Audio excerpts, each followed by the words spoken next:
What's going on, everybody? We are back. Episode number 223 of the Club and Sub podcast. Tonight we're talking UFC Vegas Atlanta in the ATL, headlined by Kamaru Usman and Joaquin Buckley.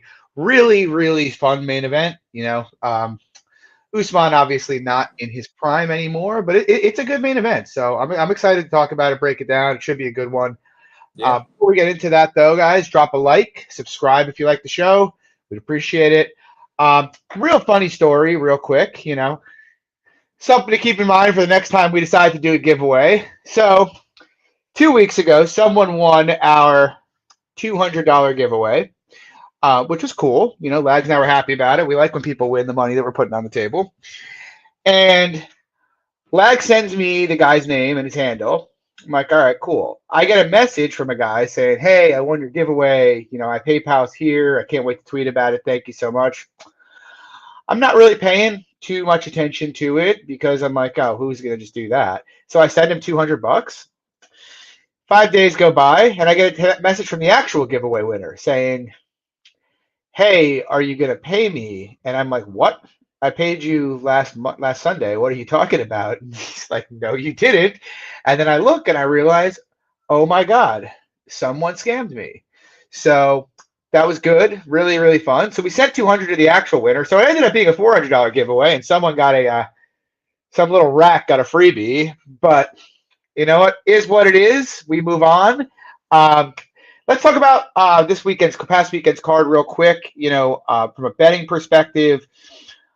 I went down on the plays I gave out. I'm pretty sure I went down 0.65 units. Yeah, I had Mario Batista for 3 units at plus 155. Obviously, great bet. I had 2.68 units on Spivak minus 134.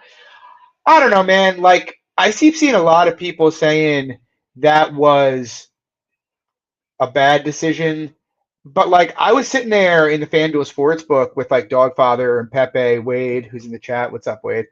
And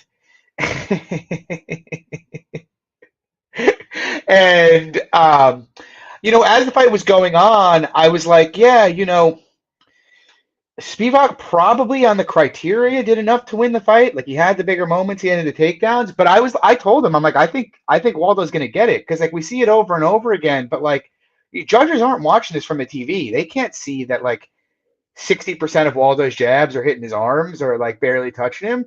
And like we've seen this, it's like how Brandon Royval's made a career off of air jabbing, And on top of that, yeah, I mean DDH just said it in the chat. Like I felt like there was plenty of case for Waldo 2-3.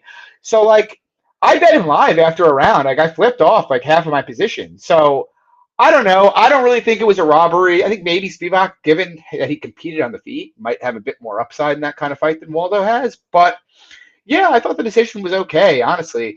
So that sucked, but it was what it was. I also had 1.5 units on Mark Choinsky plus 240.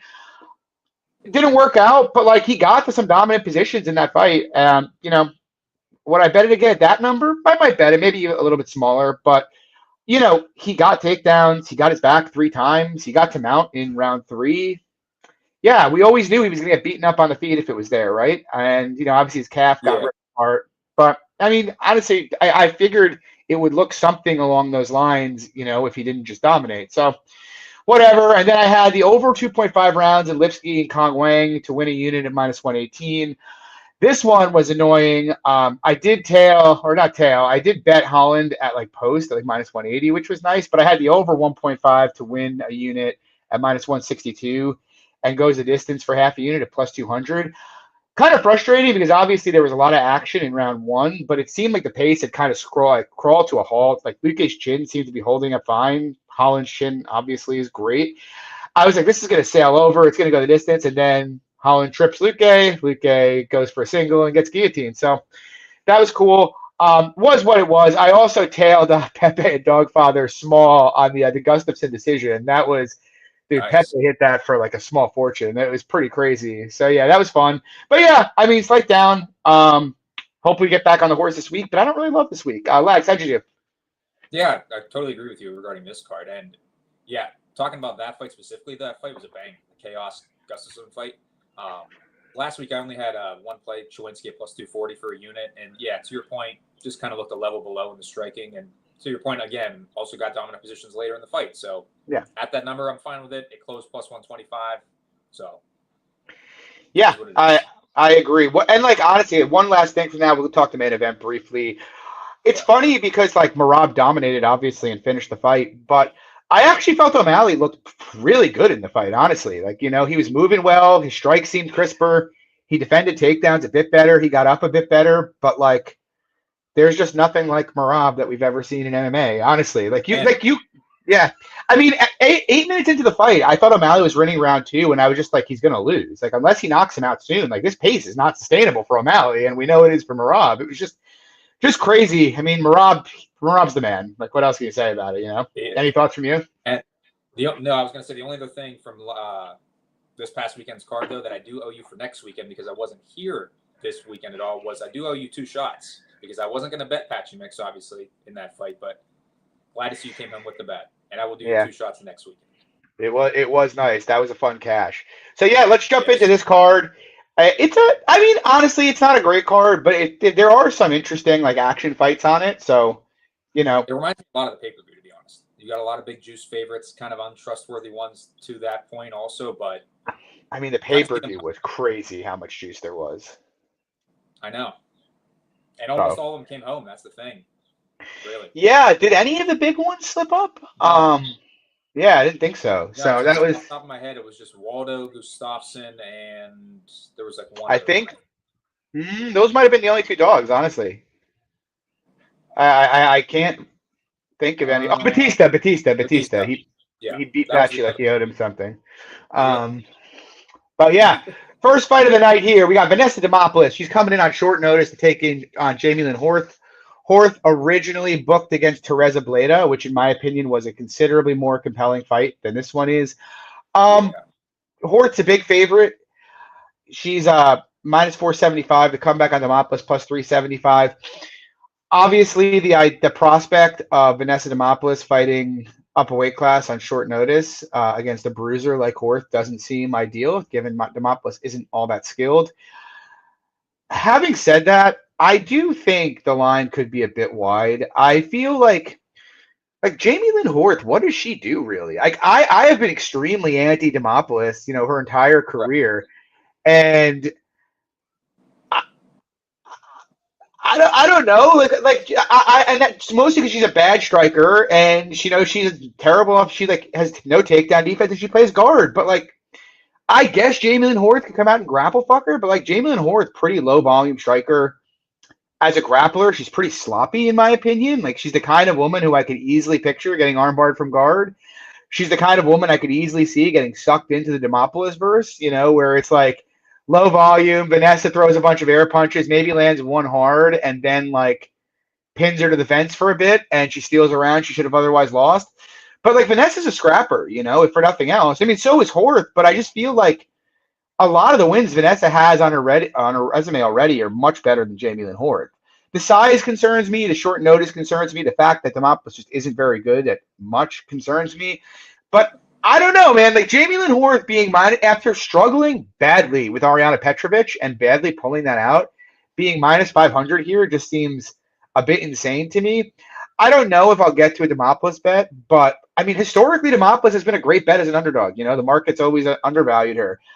So I don't know. I lean her at the number. What do you think? Honestly, I would just play maybe a fight ends by split at almost the same number, a plus 400 range, just because to your point on Horth being a almost 5-1 favorite now. Low volume. I mean, she's very hittable on the feet. Not that Vanessa's a great striker, but Vanessa can definitely find the home for her punches there. I mean, she's going to be much bigger here. I think she can dominate in the clinch. Can she get takedowns at will? She probably can. I mean, Talita Alencar's not a great wrestler, and you saw her in the last fight land 4 takedowns. She's pretty gassy herself. So I think it probably just ends up playing a close, maybe slightly minus EV decision for Horth. I like the fight ends by split, though. If it's still like that. Yeah. My man Tim Troiano talking about the fact that, some of the judges who, typically frequented her strip club might not be there. But I don't know, man. We're in Atlanta. You ever read about the Gold Club, the famous Gold Club? If Vanessa was a good enough stripper, she was probably down there a time or two. So who knows? We don't know what's going to happen here. Moving on, second fight of the night. We have got Phil Rowe taking on Ange Loosa. The current price, Loosa minus 132. The comeback on Rowe plus 112. What are your thoughts here, Legs?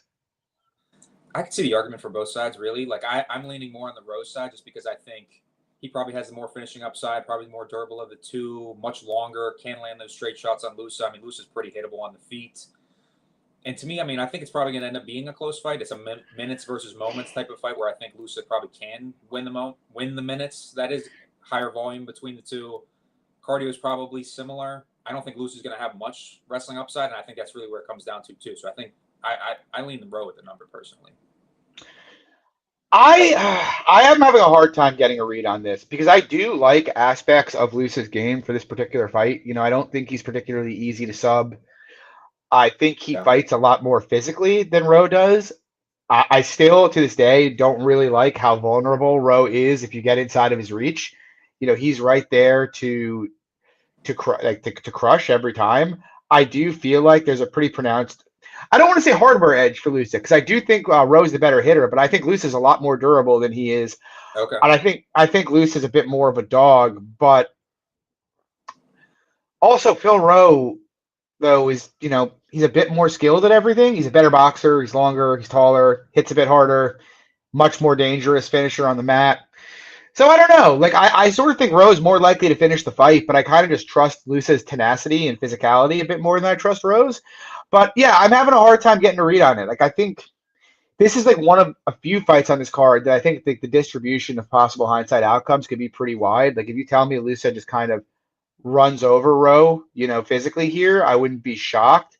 But if you also tell me that Loosa is kind of losing minutes on the mat or getting subbed, or just gets boxed up, I also really wouldn't be shocked at it. So it's probably going to be a pass fight for me. I lean the Loosa side, but thank you, Dogfather.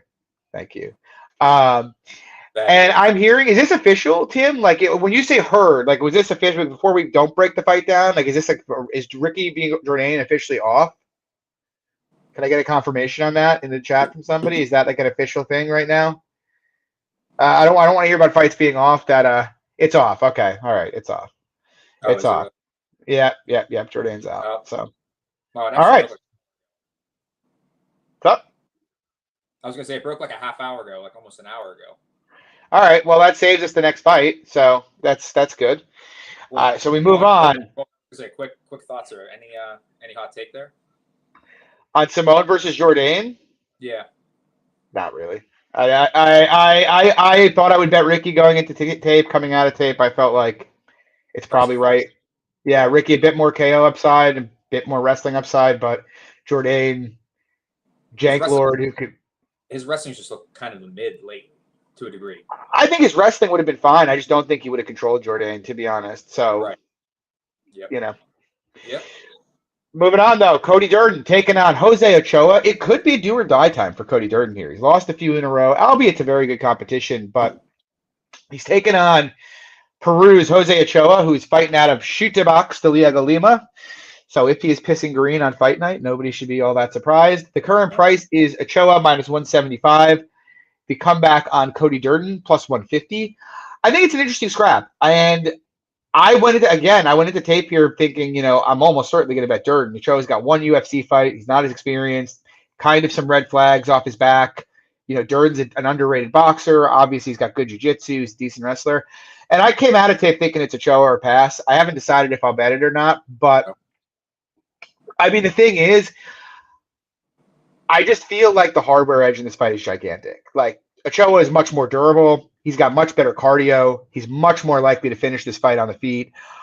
The best case for Durden is he can get takedowns, and Ochoa is a fish on the ground.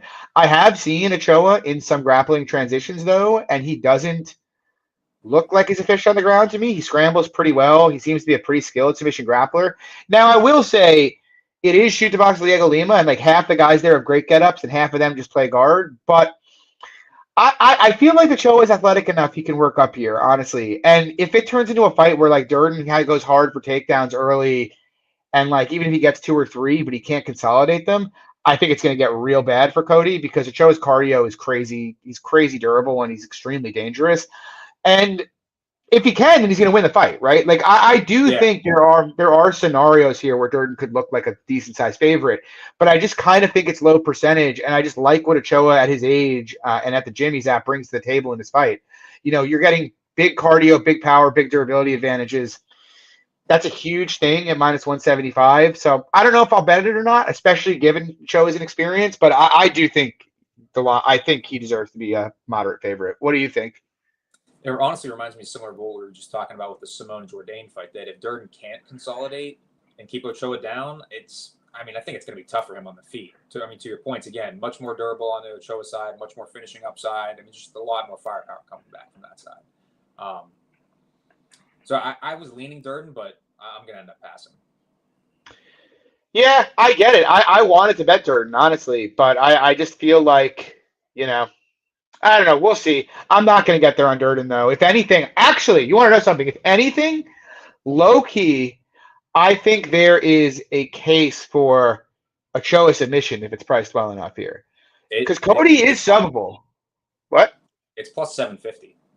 Well, we'll see when it comes out of domestics. We might even get better than that, But I do think Cody's submittable, and I do think if he gets tired and he starts panic shooting, I have seen Ochoa do a decent job of spinning to the back, and yeah, I could see it. I'm not saying it's a lock or anything, but like if I get like a plus 800 to plus 1,000 range sub for Ochoa, I'd take a shot on that. Moving on, though, we have got Malcolm Wellmaker taking on Chris Moutinho. Wellmaker, giant favorite, minus 1,300. Comeback on Moutinho, plus 775. I have very, very, very, very little to say about this fight.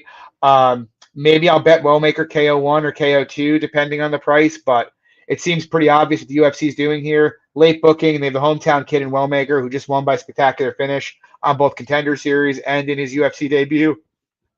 Now he's coming to fight at home, trying to push him a bit, and who are they calling in?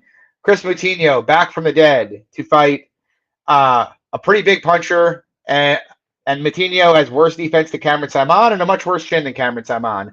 I'm not saying Moutinho can't survive. He could, but I think people get the wrong idea about Moutinho from the Sean O'Malley fight because he, somehow had God came down from heaven and allowed him to stay on his feet for 3 rounds in that fight, and it still ended up getting called for a KO. But go look at the rest of Moutinho's career. There's nothing about this guy that's durable. He's been knocked out like 5 times. Wellmaker's pretty sharp, big hitter. Look, it's MMA. Anything can happen. But I think Wellmaker's going to play pinball with him and eventually knock him out, probably pretty early in this fight. What do you think? Completely agree with you, and it's funny. Obviously, you bring up the Sean O'Malley fight, obviously, because Chris Moutinho, just the absolute drubbing that he took in that fight. But that was a great spot because the next fight against Guido gave us a nice pick'em line on the under 2.5 rounds, which was unbelievable. Plus money. It was plus money. Yeah, crazy. I vividly remember that. It was completely nuts. And even looking at it now, I know you talked about the round 1, round 2 KO, which I think that's probably where I would look as well. But I think the under's fine too. What is it? What is it? It's 1.5, I'd imagine, right? Yeah, it's minus 160. It's not bad. I want to see what the Wellmaker 1-2 looks like, because maybe if it pays like 170, 180, I'll probably sprinkle that a bit. I honestly make Wellmaker early KO minus money. Honestly, I really think it should be. Well, on top of that too, it's I give pretty much no finishing upside to Chris in those first 2 rounds, really even at all. Yeah, agreed. It's almost all on the Wellmaker side. Yeah. So yeah, I do like that. I do like that look at it. Moving on though. I was just real quick, just on that fight specifically. Why? I get they're trying to bump up Wellmaker, but why are we bringing Moutinho back for this? I heard, and I don't know the veracity of it, but the person who told me, I do trust that obviously with short notice they booked Wellmaker here because they wanted to have him fight in Atlanta, but there just weren't many bantamweights interested in fighting Wellmaker on short notice in Atlanta in the UFC. Yeah. And I'm guessing Moutinho was like, oh, I'll jump back in there. That's fine. It can't be worse than Sean O'Malley. Yeah, true. Could be over quicker. Yeah. Yeah. For his sake, I hope for his sake, honestly. Right. Moving on, we got Michael Kiesa taking on Court McGee. Kiesa, pretty big favorite here. He is currently minus 350. Come back on Court, plus 285. What do you think, Glags? Honestly, this is a really interesting one to me, just because to me, Kiesa doesn't profile as a guy who is a huge favorite. Like his striking's not that great. He's super wide. Court can definitely find his shots there. Court's the bigger hitter of the two. Kiesa is definitely very janky in his striking, so I could give him some credence there with his kicks and just straight shots in general. But I mean, I think Court can definitely pump him here in terms of the pace. Like higher volume here can maybe counter wrestling a bit. My big worry though is Kiesa going to be too big for Court McGee in terms of the grappling, too physical as well. So I initially thought I was going to lay the chalk on Kiesa before I looked at it. I came away from it not quite as confident, but I mean, Court's so old, man. I really think he's pretty washed. And like to your point, that last point there, I feel like Kiesa physically is a lot stronger than Court is, and I think he's a much better athlete. I don't think Court was a great athlete even at his prime, but like at this point, it's pretty clear his athleticism has like firmly declined. So like, I do feel like it's the kind of fight where Kiesa could be like the first guy to ever. Has he been subbed before? I don't think Court's been subbed before. But I mean, Kiesa sub. We were literally talking about this for the Ramirez fight too, because that was a generational spot too at Pick'em. Yeah, I remember that. That was great. But like, I feel like I mean, Kiesa sub Benil Dariush, he sub Masvidal. You know, he's a really, really nasty jiu-jitsu player if he gets you down, and I do think he's going to get Court down here. So my instinct is he's going to dominate this fight, just because. I mean, look, Kiesa's trajectory is on the way down as well, but it's a lot further from the bottom than where Court's is, and like Kiesa at least has fought some pretty good fighters in like the last couple of years, whereas like Court's been fighting mostly the bottom of the barrel for the last few years, and when he hasn't, he's gotten knocked out. So now I don't think Kiesa's going to knock him out, and I do think actually, lags. Here's a hot take: if you like the Court side, play the Court McGee submission. Because Kiesa, when you put him in trouble in the grappling, and Kiesa's going to grapple, he likes to, he'll get submitted and he'll quit, And if Court is the kind of bullying him, like it's funny because Kiesa is obviously way better than Ramirez, but Ramirez is like way less of a bitch in there than Kiesa is when things go wrong. Like Ramirez is fine surviving and getting his ass kicked, like he'll keep fighting.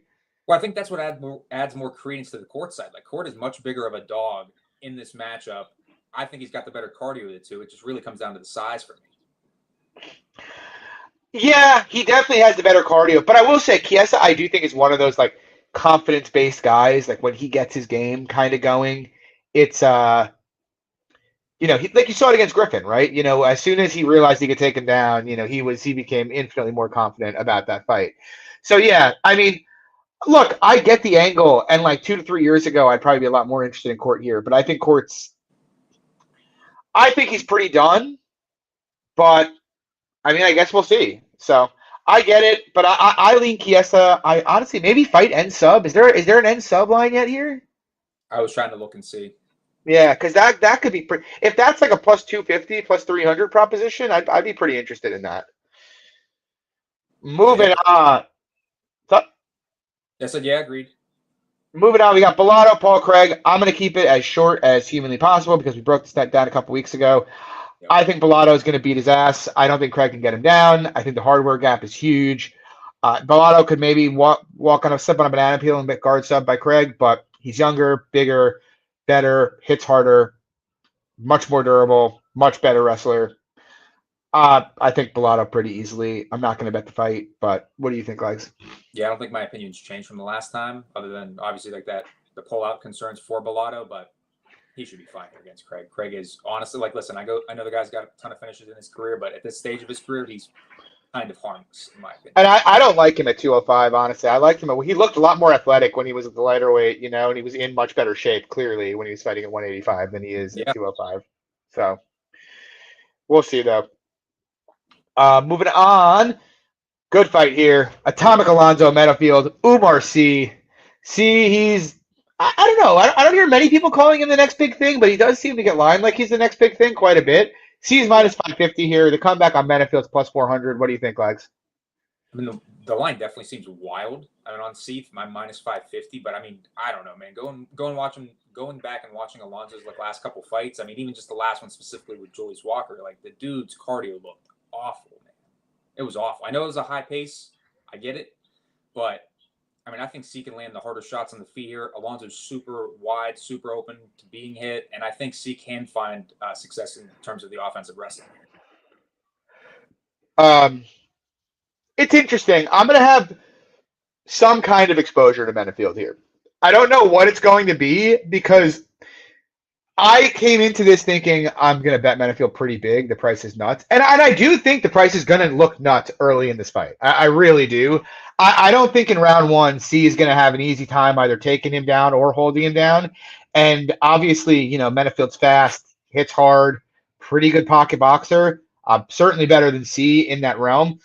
But, I mean, you saw it against Julius Walker with Metfield. You know, if you stay on him and keep forcing that kind of pace, he gets tired. You saw it against Jimmy Crute, too. And when Metfield starts to get tired, you know, he'll bounce up from takedowns early, but once he gets tired and he gives them up, he gets a lot more complacent. He gives up bad positions. Even on the feet here, while I think if they're in the pocket, it's very advantageous to Metfield. See, I don't want to say he impressed me against Jung. It wasn't really impressive, but what did impress me is how much volume he threw on the outside, because I think he could just win, like kind of just throwing like stupid kicks and shit at Metfield. But yeah, C's relentless. I think I like Metfield here simply because I do think for the first 7 or 8 minutes it's going to be very, very hard for C because Metfield is hard to take down. He is a better athlete and he does hit a lot harder. But I kind of think he's going to break on the back end of the fight if it extends that far.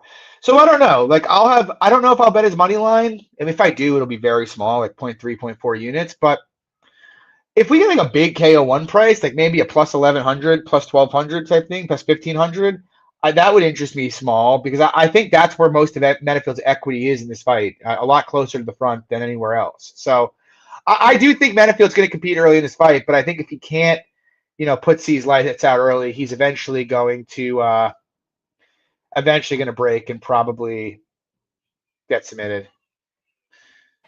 So 2 things for you, John. So Metfield round 1K was 13-1. Yeah. And then also talking about the last fight, so there was no end sub line, but Kiesa subs 2-1 and Court subs like we said 750, 8-1. So yeah, might get a decent. Yeah. There. Oh, we'll see. Moving on. This is a really nope, not the fight I thought it was. This is not an interesting fight. Lags, take it away. I'll let you take the next 2 here because this one sucks. We got Mansour Abdul Malik taking on Cody Brundage. Abdul Malik minus 700. The comeback on Brundage plus 500. I think I know your thoughts, but hit me with them anyway. Yep. And it's funny, though, because we were talking about this in his last matchup with Klein, and I told you, you know, I had a little bit of interest there because, you know, Klein could wrestle a bit, you know, and Cody can wrestle a bit here, too, you know. Has decent finishing upside early, but, I mean, Cody's one of the worst to do it. I'm sorry. It is what it is. Like, this should be target practice for Malik early. Should find an early finish. Yeah, the big issue with Cody is because I don't want to say I'm not high on Malik. He's a very good athlete. He's fast. He hits hard. Obviously, he comes from a wrestling background. You know, all good things. And his hardware and athleticism might be enough to carry him to the top 10 to 15 of the division. I also think he's very raw skill-wise, though. I really still did not like the Wes Schultz fight, you know, on Contender Series. Like, he had some really ugly moments against Wes Schultz, a guy who was not good at all anywhere, really. And Schultz was kind of, like, beating his ass for a bit early in round 2 before he gassed out. And, like, got on top of him, like, was wrist riding him, beating him up on the ground. It was really concerning. But ultimately, Schultz gassed out and Malik finished him. Plus, Malik's young. He's certainly making improvements. You know, I'd expect some of those holes to be gone. Yeah, Cameron Drunkard just said in the chat, you know, he is so raw that, like, we probably will be seeing that. And he's got a decent camp behind him. I do think if Cody Brundage wasn't Cody Brundage, he could be competitive here. You know, the biggest issue with Cody Brundage, I agree with you, he's one of the worst to ever do it, but it's not because the guy's unskilled. He's just a mental midget. You know, the first time things go wrong, he just breaks and gives up. That's what happens. Like, you look back at the most egregious one, he didn't even get finished in, and it was against, oh my God, Dumas. You know, where it was like, as soon as he couldn't just manhandle him, he just basically was happy to sit on his back and lose a fight to a shitty grappler who can't strike. You know, I do think Haymaker saying we want picks all over Brundage. The thing is, I like I said, I could see if Brundage could stay focused, I could see him like winning this fight because he's not a terrible striker. He's got some pop. He's a pretty good grappler. He's a pretty good wrestler, I should say. And he's actually got decent jiu-jitsu from top position. The problem is just like I do feel, the hardware difference is big between these two guys. Malik seems pretty durable, Brundage not too durable. The mental game, Malik seems confident, Brundage doesn't. I think Brundage needs to fight a perfect fight. Now, I can imagine it. Maybe Brundage comes out there and just either lands an overhand that puts him out or, single legs him off the bat, gets confident and just, pumps him from there. It could happen, but I don't think so. And like Cody's not really the guy that look, do I think minus 700 is right? I don't know. I mean, it does seem like a big number, but also Cody's so front loaded in his fights because the first time he sees adversity, things crumble for him. So, I think early in this fight, Mansour is just better. So I don't know. I'm happy to pass. Like I don't, it's I would like Cody to win just so we see more Cody fights in the UFC. Yeah. Maybe just you. I don't know. I mean, listen, he's entertaining. I get it, but like, I've done well on Cody, but I've done great on Cody. Hear me out. I'd rather have Jordan Wright than Cody Brundage. Sorry. How about Jordan Wright versus Cody Brundage? I'd be fine with that too. By Super Bowl. I'd be more excited than the Super Bowl. Contracts. If you could tell me that I could get the Jets and the Jets making the conference championship this year, or Jordan Wright versus Cody Brundage, I'm not sure which one I'd take. But let's move on from this slop show. Here's a good one. Throwing it to you. I know you have a bet here. We got Raoni Barcelos. He's taking on Cody Garbrandt. Fun fight. Should be. I don't know. It's interesting. We'll get into the breakdown for it in a second. Current price, Raoni minus 175. Comeback on Cody plus 150. What are your thoughts, Danny? I think it should be a pretty good fight, to be honest with you, win or lose here. But I played Raoni at minus 148 to win a unit and a half. To me, it mostly comes down to the grappling and the wrestling. I think Raoni by far is going to be one of the best wrestlers that Cody's ever fought in his career. It's crazy because the guy's so tenured in the UFC. In terms of the volume, I mean, it's night and day really in terms of the pacing. I mean, we know Cody's super low volume. I mean, pretty much needs a kill shot. I mean, even going back, looking at the Trevin Jones fight, the guy was a huge favorite there. It was a good spot because Trevin Jones, one of the worst fighters to ever do it and get signed by the UFC, but it's like, even that fight was sweaty for Cody. I think Raoni, as long as he stays conscious, should have a ton of success in terms of winning minutes. So it's interesting. You and I were texting about this yesterday. I was on the golf course, deep in thought, thinking about it because I was by myself playing a solo round behind a walking threesome that did not let me pass. For the second time in 2 weeks, I've had that happen. Like that is you like a solo behind those three. Yeah, and like they literally would not stop. Like they'd get to like the end of like a hole, and I'd be like, okay, surely they're gonna stop and let me go in front of them. Nope, they just tee right off and go down the course. And I'd be like, I don't want to be like the asshole that's like, hey, can you let me go? Let me. Yeah, like no, especially if you do that and then you just absolutely shank your next shot while they're watching. You're like, wow, that was being an asshole just trying to get us out of the way. This guy sucks. What are we doing? Yeah, so a 9-hole round turned into about 2 hours and 10 minutes as a solo, which was pretty shit. But I was thinking about it, and as we were chatting about it, I was like, that makes sense. Raoni's busier. Cody's not that great on bottom, or he didn't look like it in his last fight. But I taped it pretty deep today. I came away, I think minus 140 range on Raoni's not bad. I came away a lot less certain about how I think the fight will play out because I do think your points on the Barcelos side aren't wrong. Like, if Barcelos can get on top of Cody, he's going to be able to have a lot of success, I think. However, I also think Cody's not an easy guy to take down. I think his takedown defense is pretty good. I think he got tripped up by Fig, but, like, I actually think if they play that fight out, like, 10 times, like Fig's not getting him down more than a handful of times in those kind of fights. He's got good hips, he's got good reaction times, so I'm not sure how free the takedowns will be for Barcelos. On the feet, both pretty good boxers. I like Barcelos' volume way more than Cody's. Obviously, like Cody kind of a doer of nothing, which is a concern. Yep. The thing that concerns me is they're both fragile. Let's be honest. Barcelos pretty fragile at this point. Cody obviously the most fragile to ever do it. That's just what it is. But Cody is a lot faster, and he is, of the two, the bigger hitter in this fight. So, like, And I will say this about Cody. Cody can get outpointed if you fight intelligently and play him from the outside, but Barcelos comes into the pocket looking like with piss and vinegar, like he's going to throw down with him. Cody will bite the mouthpiece and throw with him, and I don't think that's the kind of game Barcelos wants to have here. Now, it's a game he could win, but it's still, Cody hits way too hard and way too fast for to be comfortable with Barcelos in that kind of fight. So, I don't know. I think there's a lot of moving parts here because I do think Barcelos has more skills in the aggregate. I think he's got more reliable volume. I think he's not quite as chinny, or he's more durable than Cody is. But he's given away a lot of speed. I think Cody's a tough fucker to take down, and he's given away a power edge to Cody here.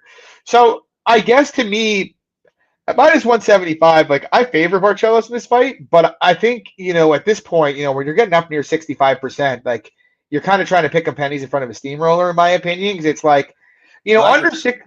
Yeah, like under 60%, okay, but it's like, he's not 75%. I know that. And I don't think he's 70% either. I think 70. No, I was honestly going to come on here and say that he's personally 65, 70.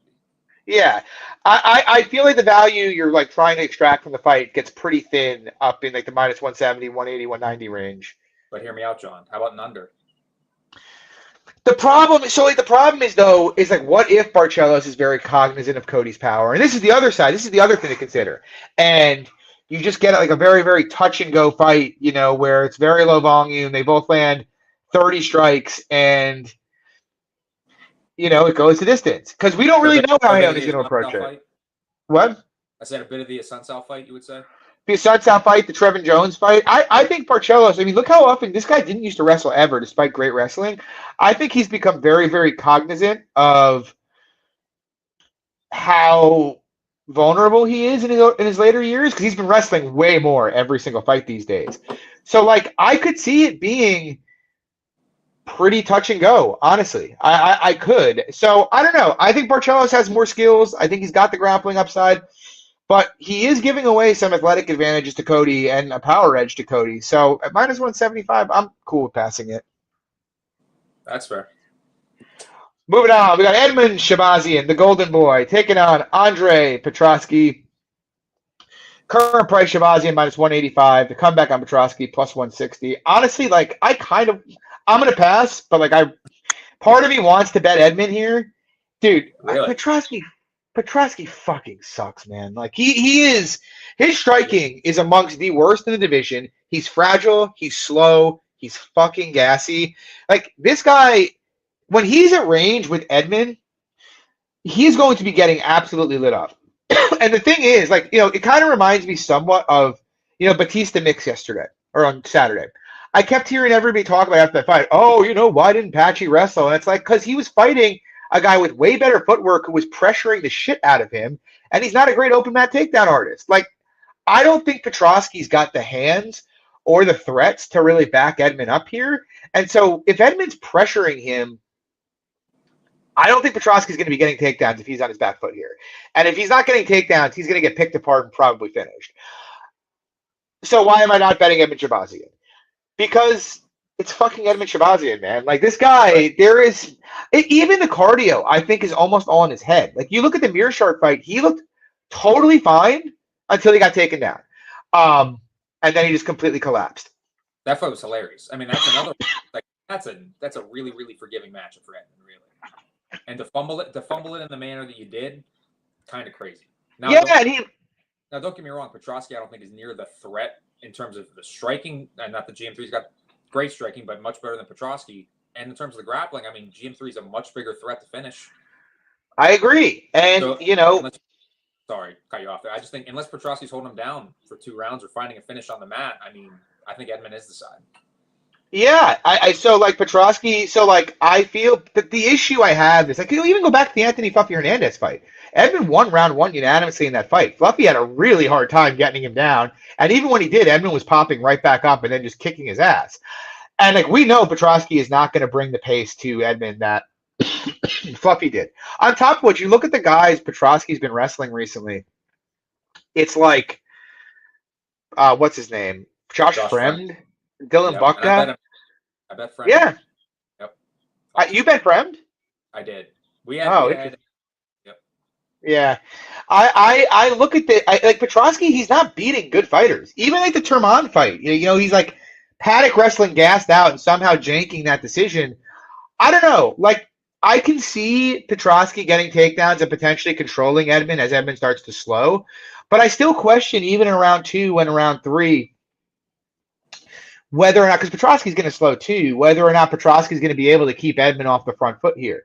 And I don't know. It's like the issue is laying minus 185 on a guy like Edmund who's both so gassy and so prone to like sudden implosions in 180s is like, it's a scary dynamic, you know?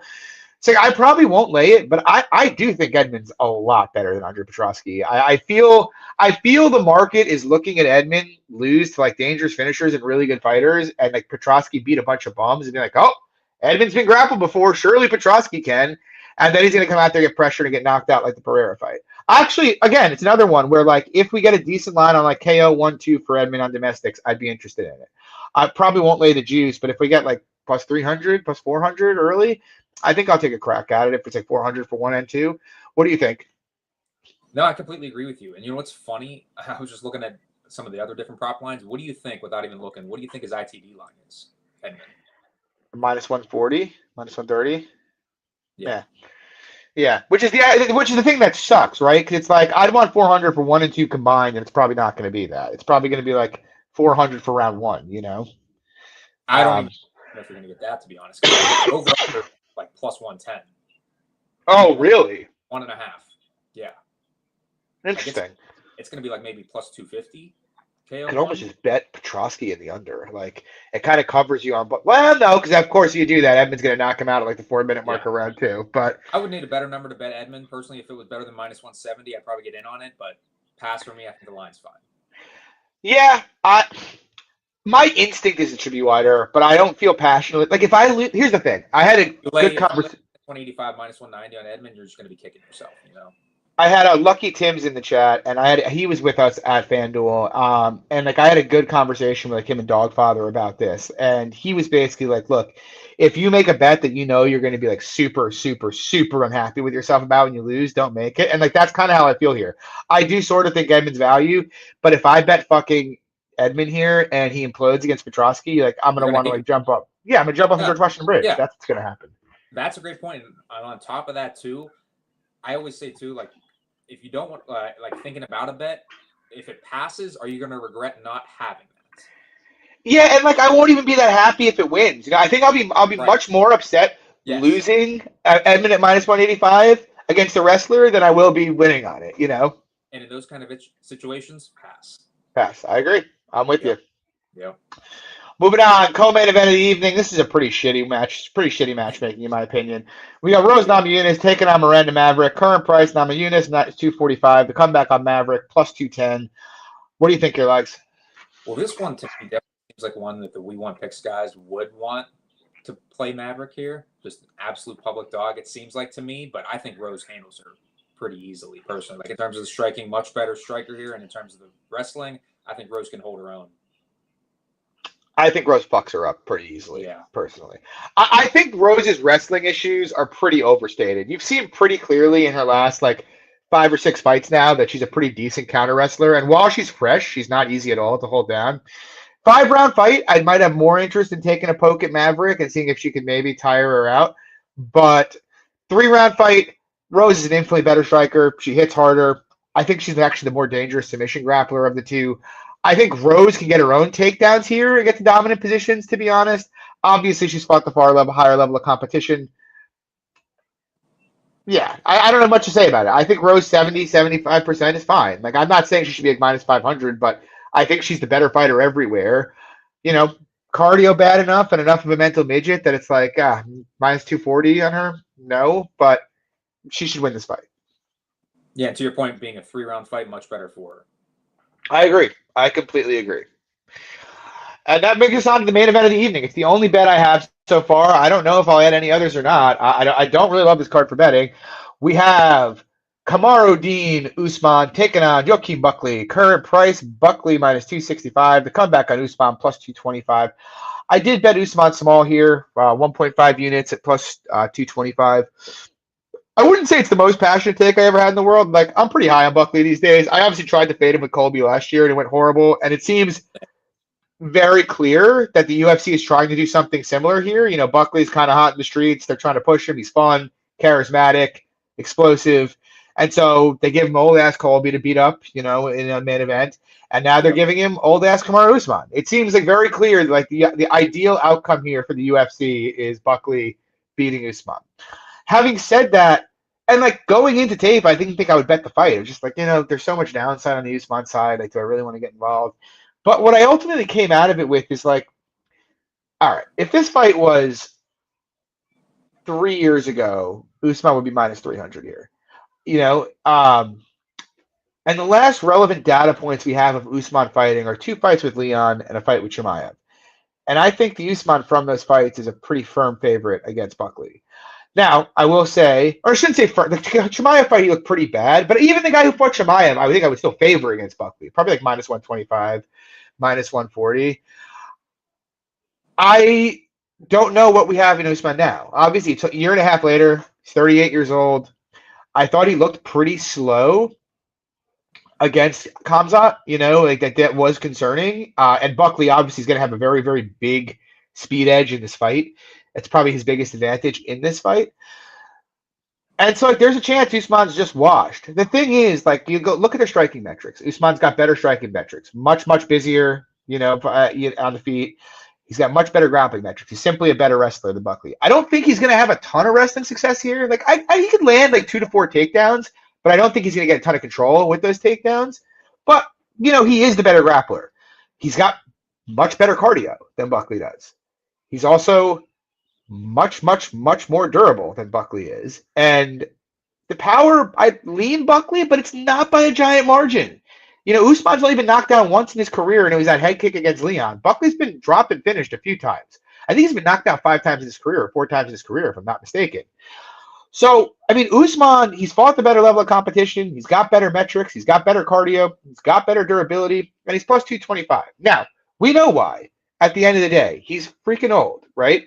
Yep. The way I try to think about it is just kind of like pricing out what I think like the most, you know, how do I price his chance of being totally washed? Like, I feel like there's like a 5% chance that Usman's on better PEDs than he was in the past with no USADA, and we get like peak Usman. 5%. I don't think it's high. I feel like 20%, 30% of the time, maybe you get the Usman from the Chimaev and Edwards, the last Edwards fight. And I think in that case, you still get a small favorite in Usman. I think like 30% of the time you get him being like declined enough where he's still pretty good, but like Buckley deserves to be like a small favorite. And then you probably get like 25% of the time where Buckley's a moderate favorite, you know, and 10% of the time where he's turbo washed and Buckley's a huge favorite. But all of that coming out to that, with all that said, I feel like Usman should be like 45 or 43 to 45%. I think it builds in his upside, which could be pretty high, you know, if he's not washed. And it also builds in the potential that, you know, he is washed. But to me, I look at the fight and I'm like, yeah, I mean, I wouldn't be shocked if Buckley looks like a decent-sized favorite. But I also wouldn't be shocked if Usman proves to still be a much better fighter than Joaquin Buckley like he was for almost his entire career. I'm not going big on it. It's only a unit and a half. And the other thing I've been thinking about with this fight is maybe adding the Buckley KO 1-2. And I'll tell you why, because I feel like if Usman's turbo washed, the speed of Buckley's going to bother the shit out of him. And, you know, the first 2 rounds of this fight, either way, even if he's washed or not, I think early on, because of Buckley's speed and how in and out he is, I think he's going to have a hard time making his reads for like his jab, his teep, his cross. And like Buckley should have, I think even if he's in good shape, and not saying Buckley will win the first round, but like, I think Buckley should have moments of success early just off of like, you know, the kind of unpredictable movement before Usman kind of gets a beat on it. But if he's washed, I don't think he's going to be able to pick up on it at all. And Buckley's likely going to land heavy on him and, you know, knock him out, in my opinion. So I feel like 1-2 covers a lot of Buckley because like if Usman's healthy and is like even like a B version of Kamaru Usman or a C plus version, and he clears the first 2 rounds, I think he's going to start fighting that jab and start walking him down and like putting hands on Buckley, to be honest with you. So I don't know how it's going to play out. I love Joaquin Buckley. He's got a big speed edge here, big age edge. He's fun. He's got power. But I think there's a lot of things here that point to taking the underdog, and I'm doing it. Doing it small, but I'm doing it. What do you think, Legs? Yeah, I don't hate the shot, honestly. I mean, I find myself on the other side, but definitely confident enough to make a bet, nor do I think the line is warranted enough to make a bet. But I mean, I think to your points, I think Buckley's going to be the much faster guy here. I think he's going to be the harder hitter personally. I think he has a decent power edge over Usman. And in terms of the wrestling, I don't think Usman's going to have a ton of success again, to your point. My big concern is Buckley using all that footwork early and that speed movement. What's he going to look like later in the fight? I agree. And Usman kicks the body a lot, from Orthodox, Regarding this comment, though, I think it's interesting. I don't know, man. I think I'd rather just take a GTD. Like, I get the split is way bigger, but like GTD is like plus 150, I think now. Yeah, but like, can you really? If it goes 25 minutes, can you really imagine like Buckley like 50-45 in this one? I mean, I guess he could if he's done. I just feel like if Usman's done, he's gonna get. I really think he's gonna get knocked out if he's done. Like Yeah, no, I would agree with that. But I thought similar with Colby. I mean, obviously he did get finished, but like doctor stoppage. I mean, yeah. Although it was getting pretty hairy for him, honestly, before the doctor stoppage. And that's why I'm not super interested here because I mean, listen, I know it's not MMA math here, but just had Colby as a huge dog, and obviously what the UFC is trying to do here. And let's be honest, old guys, like really old, like passing at the guard fights like this have been going horribly for old guys for a few years now, and understandably so. Right. Zach said it in the chat that Usman's washed, and he obviously could be. I know he's probably not, almost certainly not the guy that we had at his height, but I just feel like Usman would have been a huge favorite against Buckley in his prime. So it's like if he's not like just totally finished here and has no chance coming in, it's probably wide. You know what I mean? It's just been so long since that, and plus you had the 1.5 year layoff too. Yeah, I get it. There's a lot of macro red flags here, but like it's not like macro red flags where it's like Edson Barbosa pick him against Lerone Murphy. Like Usman's plus 220. Like Buckley is being priced like Hamzat was against Usman. You know what I mean? It's though that was a 3-round fight, and I think it was. And Hamzat in a 3-round fight, I think would. But wouldn't that deserve? So, but like, wouldn't that be more credence to Usman? Like, Usman's one of the biggest cardio beasts in the sport's history. You know what I mean? I get that. Yeah. Yeah, I don't know. I don't feel passionate about it, but I think there's enough value on Usman that a plus 225, I'm happy to take, a small shot at it and, just kind of roll the dice into the uncertainty, because that's what we're doing here, right? At the end of the day, we're trying to price certainty. And I feel like this fight is one where like the distribution of possible hindsight outcomes is quite large in this fight. And in that case, it's like, why don't I take the guy with better cardio, better durability, who's fought better guys, and just, I'm not trusting anything. If he gets knocked out, I won't be shocked at all, right. And speaking on your Buckley 1-2 number, so just the individual 1 and 2 are 5-1 and 7-1, so you might get an okay number. That's kind of fucking lame, honestly. I'm hoping that changes when we get the props on domestics. Yeah, I was just gonna finish up there and say Buckley KO is plus 170 too. So obviously, yeah. Yep. That sucks. You're not getting much on this main event. No. Nope. But yeah, guys, that'll do it for tonight. If any other bets come in throughout the week, we'll post them on Twitter and whatnot. I'll do my write-up on Saturday this week. And yeah, Sean and I might do a combat and cocktails this week. Haven't decided yet. I think we might just recap last card though. But yeah, thanks for coming out, everybody. If you like the show, drop a like, subscribe. We'll be back next weekend, 7 p.m. Eastern time, to discuss UFC Baku. We finally got an early morning show again with breakfast cocktail season back in session. As always, follow me on Twitter at MMA Fox. Follow Danny at Danny_Lags. Have fun. Good night. God bless. Peace.